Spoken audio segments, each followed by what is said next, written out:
Hello，大家好啊！歡迎翻到嚟無貨仔打機嘅頻道，我係無貨仔啊。SD 高達 G 世代永恆，相信大家都知道咧，要整坦克賣 GP 幣用嚟換強化素材嘅。嗱，雖然官方咧就話下個月就有更新，可以一次過開發啫。咁但係今個月尾到期啊，點算咧都要開發㗎，唔係要手動係嘛？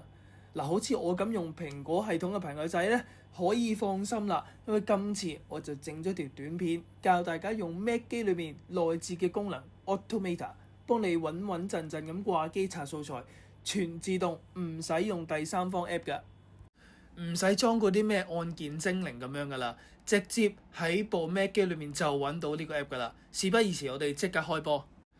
嗱，首先咧，我假設大家喺部 Mac 機裏面咧已經裝咗模擬器㗎啦。咁啊，我自己就用呢個 BS 啦。咁啊，大家可以試下睇下有冇其他嘅模擬器都用到。咁咧，我哋首先咧係打開咗個 BS 啦，開咗隻 game，入咗去我哋開發路線圖呢個畫面先。OK。咁跟住咧，我哋就去 Mac 機裏面咧揾 App 嘅嗰個位置，係啦。咁去揾 App 個位置咧，打乜嘢咧？我哋 search 翻個名。叫做 Automator AUTO 啊，你打 AU 基本上應該已經出咗嚟㗎啦。咁打開咗之後咧，大家咧就撳呢個 New Document 啦，開個新嘅文件係啦。咁新文件裏面我哋揀翻 Workflow 就得㗎啦。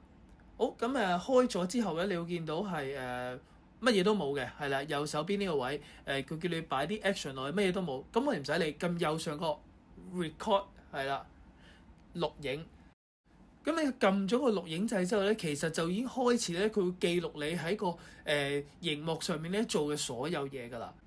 咁我哋首先第一個步驟咧，第一下就撳翻個 BlueStack 先啦，模擬器。咁然後就可以做我哋平時嘅開發嘅動作啦。咁揀翻執行啦，咁你見到我哋整咗個鐵球啦。咁繼續又再重複做多次啦，穩陣少少啊。好啦，基本上做完2次之後咧，我就停咗個錄影。咁大家見到咧喺右手邊度咧，已經有一個 workflow 出咗嚟㗎，叫 Watch Me Do。咁然後咧，我哋試下咧重新 run 一次，我哋頭先做咗嘢，睇下佢可唔可以順利做翻出嚟。咁而家大家見到嘅畫面咧，其實已經唔再係由我控制㗎啦，係由個 program 咧自動去 run 翻去我哋想去到嘅地方去做點擊，而做到出嚟嘅效果。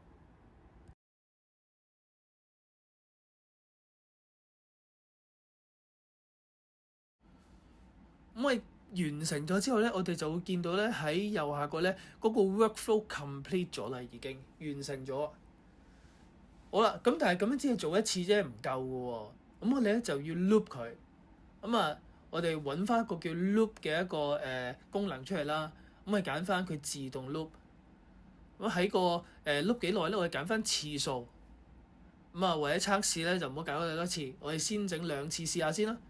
我又撳個 run 掣，睇下佢可唔可以同我咧係重複我2次頭先做嘅動作。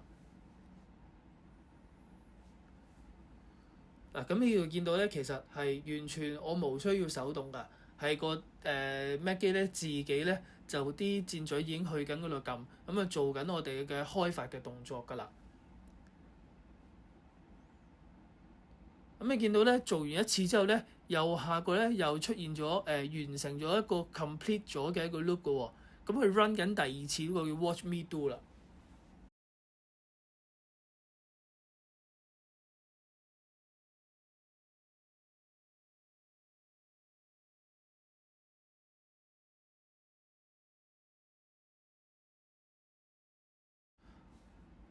咁做完之後咧，其實咧我哋可以save 一次我哋做咗嘅嘢啦。我之前就已經做過，我可以 load 翻個 save 出嚟啦。咁其實喺嗰個次數嗰度咧，你揀翻你想佢 run 幾多次，係啦。已經可以做到不斷重複嘅一個效果㗎啦。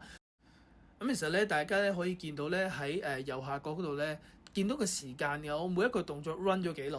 就講緊第一次，譬如 Watch Me Do Complete，佢係 run 咗22.7秒多啲。咁完成晒2次之後咧，其實 total 咧就做咗45秒。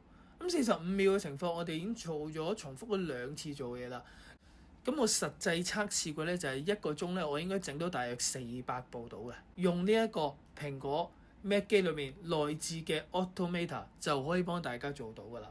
咁應用呢一個原理啦，其實大家有興趣嘅都可以如果大家想，譬如而家活動係紅色高達大家想不斷刷佢啲素材嘅，咁可以設計一個 workflow 咧，去重複你去打紅高嘅嗰個動作都可以嘅。咁喺錄呢條片嘅時候咧，我都試 run 一次啦。刷紅色高達其實都成功嘅。咁當然大家要留意多少少啦。今日條片就嚟到呢度啦。希望大家可以應用到呢個技術咧，幫大家去換晒咧我哋今個月要換嘅 GP 幣。同埋咧將來玩其他遊戲上面咧都可以幫到手啊。咁如果想了解到更加多啦，將來關於遊戲上面嘅攻略啦、平民嘅玩法啦，歡迎大家留意我嘅 channel 啦，記得係 CLS comment like and share，多謝大家，我哋下次再見。